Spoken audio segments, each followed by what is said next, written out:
Mga kapuso-uso po ngayon sa social media ang salitang ngani na galing Bicol. Paano nga ni ba ginagamit?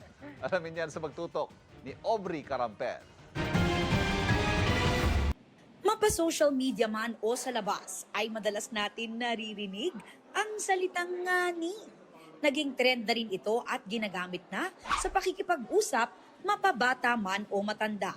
Pero ano ngani ang ngani?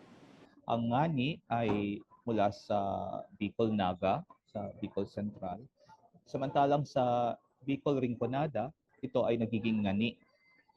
So yung difference ng pagbibigkas, ngani at ngani, ata ngani. Generic na tugon ito, no? Kapag medyo makulit ang kausap o ang nagsasalita, ang makausap sa'yo.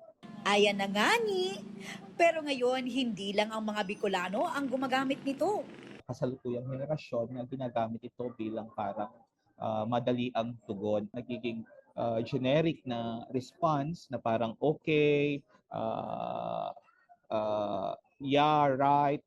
Ang social media ay naging isang lunsaran na rin kung saan yung mga physical boundaries natin ngayon disseminated na ito. Nagiging borderless, nagiging fluid lahat sa social media. Nasa level ito ng cuteness o pagpa-cute, nasa level ito ng affinity din. Kung gusto mong gamitin ng ngani, regardless dahil uso ito ngayon, wala namang nagbabawal sa'yo. Obligasyon din natin na pangalagaan yung sa tingin natin na maganda sa mga wika natin.